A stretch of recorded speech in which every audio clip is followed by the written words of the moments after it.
In the far-flung corners of the world lurks a strange and weird creature. The Bunyip is certainly a curiosity among all other animals as, despite its ancient origins, it has nevertheless remained elusive and hidden from humanity, existing as a half-remembered beast hidden in the time of our dreams. Wanderers, adventurers, and the fortunate have encountered this strange beast, slinking along the watery byways that mark the land. And though they are all certain of the strange beast that they have seen, they cannot easily bring its visage to words. Some describe it as a large, furry bulk, trudging across the water's floor, while others say that they witnessed a slender, feathery mass. And yet there are even such abstract descriptions that go so far as to claim the Bunyip is a collection of lurking shadows that has somehow bled through from the world of sleep. Many learned people have sought this creature, finding bones and other evidence to bring to light this strange animal. However, none are successful, and all are equally baffled when articulating what it was that they experienced. The strange beast, though benign, is still quite dangerous. It rips and tears at those unfortunate enough to cross it. However, such encounters are as rare as the creature itself. A carnivore, the Bunyip has been said to carry dead animals in its maw, though if this was carrion or prey that it consumes is unclear. Nevertheless, the damage it can inflict upon a person is quite certain. Its watery home within the dry southern lands ensures that it is often encountered by those desperate for water and half awake due to fatigue. This has made it legend amongst those who survive such ordeals as a boon, allowing them to pull through where otherwise they would not. Despite the Bunyip's supposed capacity for harm, this all-too-common encounter scenario has led others to wonder if it is real at all, and not just some hallucination that stalks those on the verge of death.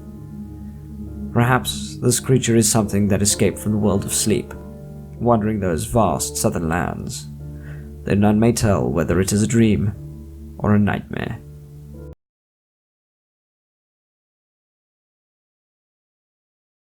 The Bunyip has a peculiar history, existing at once as a half-remembered cultural artifact, as well as an object of genuine fascination among biologists contemporary to the founding and earlier history of Australia.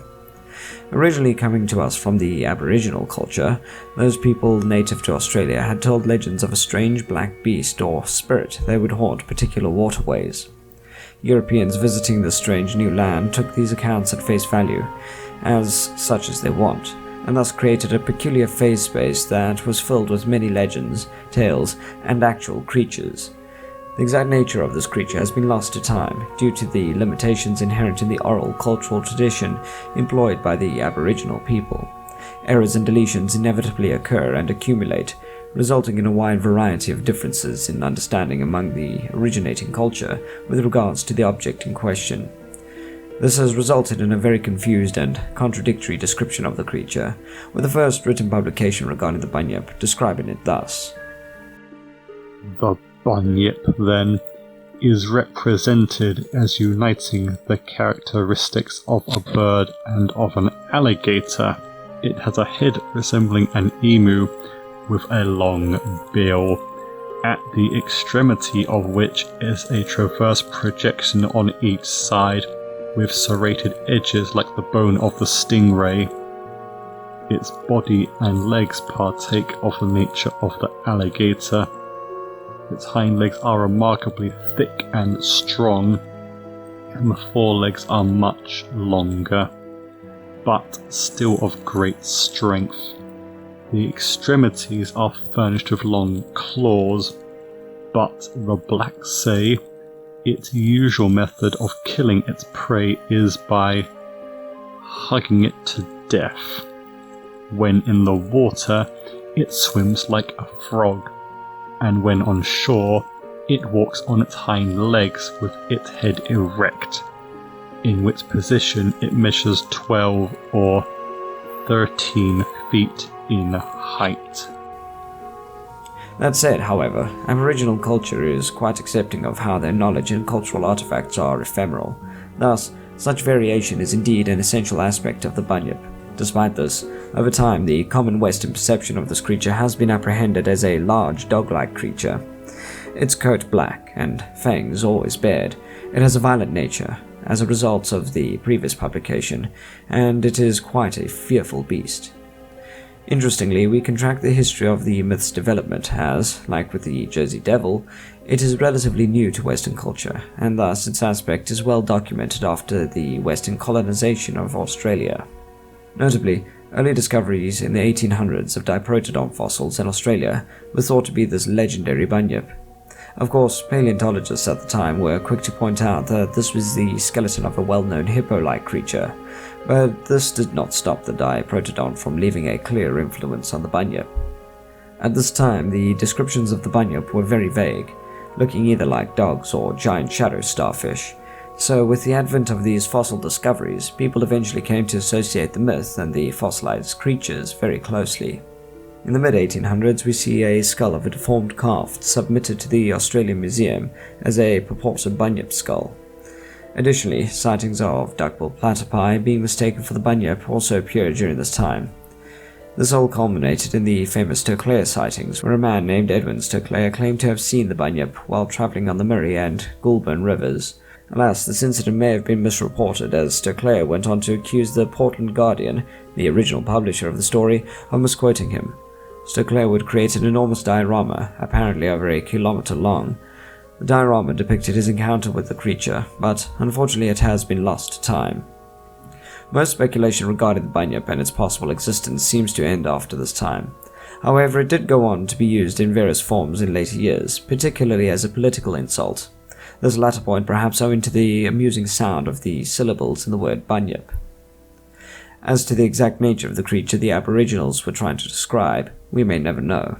Modern speculation has suggested everything from stray seals to chance encounters with cassowaries.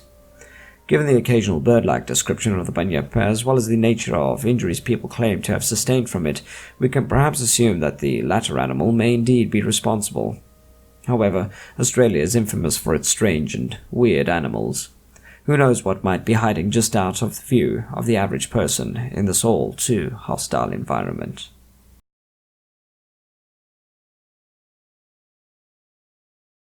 That the Bunyip is an Australian myth is quite favourable to our exercise in imagining how this creature might come about. Australia is infamous for its weird and wonderful wildlife, which in turn gives us an interesting palette from which to draw inspiration. Starting with the descriptions of the Bunyip leaves us with a rather incoherent idea of what we might be dealing with. An animal that is at once a cross between a dog, a seal, and a large bird is indeed very strange, and actually rather possible given what we've seen in Australia. But moreover, we know that the Bunyip is fast, capable of swimming, and also moves on land while being able to make use of some potent claws. An obvious solution to meet these requirements is to simply agree with the speculation of identifying the Bunyip as a misidentified cassowary encounter, styling the creature after that kind of animal, even going so far as to invoke some kind of otter-like bird creature. However, rather than a mammal or even a bird, we will take a less obvious route and focus on the amphibious nature of the Bunyip, making it an actual amphibian. While it may not seem obvious at first, various amphibians have, across the entire class of creature, the needed characteristics in order to make something resembling the Bunyip. Its size and shape are quite easily explained by something as unique as the Chinese giant salamander. These impressively large creatures can grow as large as a human, and with their quadrupedal form, seem quite similar to the dog or seal-like creature in the descriptions of the Bunyip. Given the distribution of these creatures across Asia and the proximity of Asia and Australia, it is not impossible to imagine an ancient migration of some such creature across the island chains and ancient land bridges connecting the two continents. Of course, this migration would need to acknowledge the fact that the giant salamander would have crossed the hot equator, and therefore experienced climates vastly different to what it faces these days. Although, considering how the climate has been a lot colder in the past, it is not unreasonable to consider that such migrations may have occurred during the decline of cooler ages, allowing the salamander to spread north and south from a starting position on the equator. The giant salamander is endemic to rivers and streams, much like the legendary Bunyip. We may also consider the fact that giant salamanders are usually endemic to higher elevations. While such areas do experience more rainfall, they are also a lot drier, making adaptation to the Australian climate that much easier. Another option exists from prehistory when trying to render this massive amphibian. Koolasuchus was a large proto-amphibian that existed in what would become southern Australia.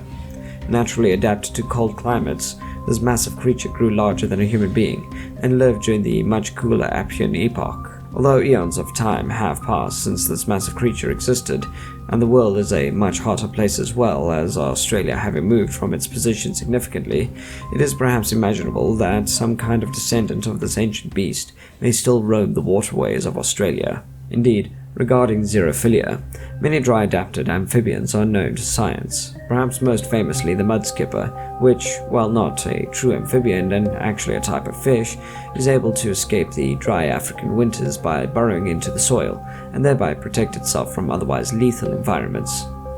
With this feature added to a large amphibian, we already have something that very easily resembles the legendary Bunyip. We have only to explain its lethal claws and feathery appearance. Regarding the former, the Australian ecology gives us a lot of interesting manipulations to consider.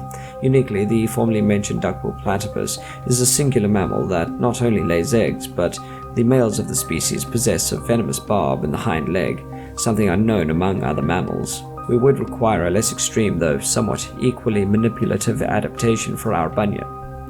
Looking again to Africa, we find a strangely bulbous creature known as the African clawed frog, or the claw-toed frog as it is known. This creature has true claws, which it uses to shred food and climb trees with, a trait unique in the whole class of amphibians.